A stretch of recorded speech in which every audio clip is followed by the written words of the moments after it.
Dr. Christina Parks. I received my PhD in cellular and molecular biology right here in the state of Michigan from University of Michigan Medical School. And so I'm very well versed in the science of both these mRNA gene therapy vaccines, this kind of technology, as well as what a vaccine is designed to do in the body, what it can do, what it can't do, and the fact that this is extremely complex science that has been oversimplified in the media to basically take away our freedom of choice. What I want to address today in this limited time is the fact that vaccine requirements and mandates are based on the faulty assumption that the vaccines in question prevent transmission of the pathogen, right? Does the vaccine for DTaP prevent transmission? No. Does the vaccine for flu prevent transmission? No.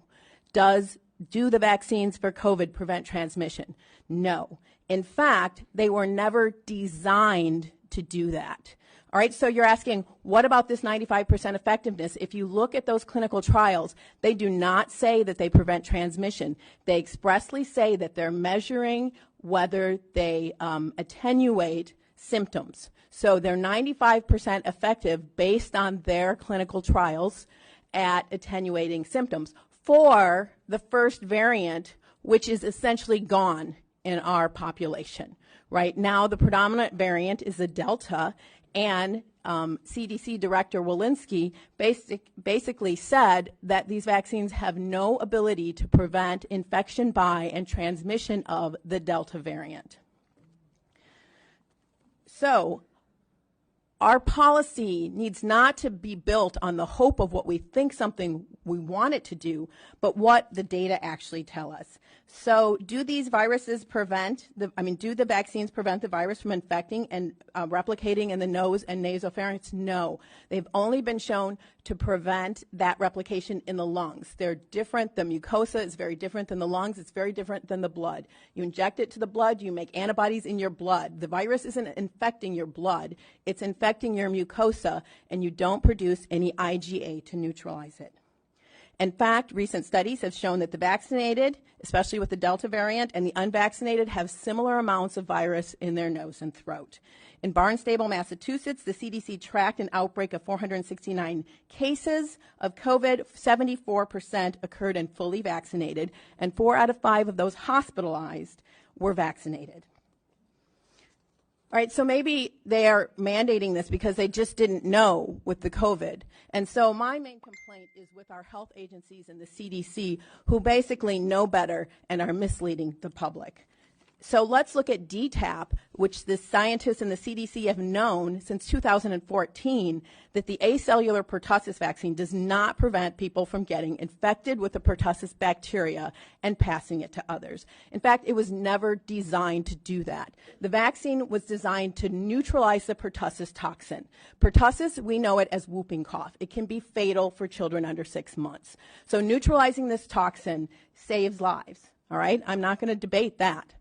But what it doesn't do is neutralize the bacteria. So what happens is fully vaccinated children go to daycare, they pick up that bacteria, and they come home and they give it to their newborn brother or sister. They get deathly ill, and they go to the hospital. Hopefully, our medical professionals are able to save them.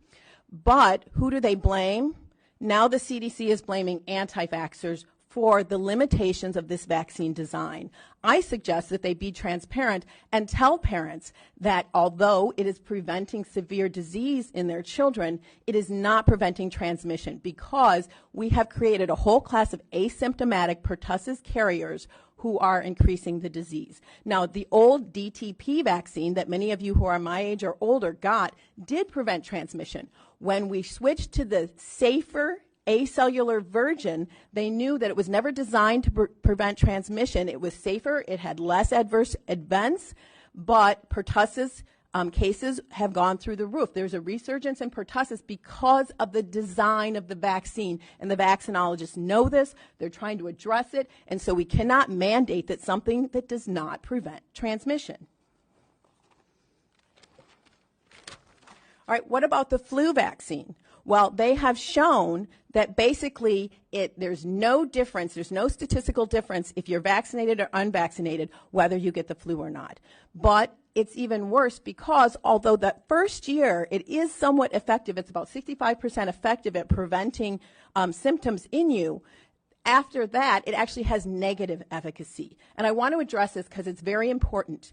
Vaccines are made to a specific variant, and when that variant mutates, the vaccine no longer recognizes it. And so it's like you're seeing a completely new virus. And because that's so, you actually get more severe symptoms when you're vaccinated against one variant, and then it mutates, and then your body sees the other variant. So there's a potential, and the science shows that, in fact, with the flu, if you get vaccinated in multiple years, you are more likely to get severe disease, you are more likely to have more viral replication, and you are more likely to be hospitalized, both in adults and in children. We are seeing the same thing in COVID with the Delta variant. And so we are mandating that people get a vaccine that could actually make them more sick when they're exposed to the virus. In fact, this week, a paper came out, and what it showed is that with this Delta variant, when you're vaccinated, your body makes antibodies that are supposed to neutralize the virus. But they were supposed to neutralize the old variant. When they see this new variant, what they're doing is the antibodies are taking the virus and helping it infect the cells. All right, that science was just published this week. We need to be looking at the science, and we need our policy to reflect the science, and we also need it to reflect our rights. Okay. And so, as a PhD who knows the science, I'm in the category of the most vaccine hesitant group. Yes, PhDs are the most vaccine hesitant, followed by people who have less than a high school degree because they know what they don't know and they don't trust their government. And many people, the other group that is very vaccine hesitant are African Americans. 70% of African Americans have not taken this vaccine. Why? Because they don't trust their government. Do they have reason not to trust their government? Well, between the years of 1930 and 1970, the CDC conducted the Tuskegee experiment, where they took untreated males with syphilis and they refused to treat them. Even after antibiotics became available, they still did not treat them, and they did not tell them that they had syphilis. They told those people that they were there to secure their health, and they did not secure their health. They abused them. You say, well, that was in the past, although I don't think 1970 was that long ago. Well, in 2012, whistleblower William Thompson came forward and said, we published a study that said MMR does not cause autism, but we lied. In fact, we shredded data that showed that when black boys are vaccinated on time, they have increased rates of autism diagnosis, and we shredded it and we left it out of the paper. As an African American and a PhD, I want to ask each of you, are we going to exclude 70% of African American people from the workforce and from education?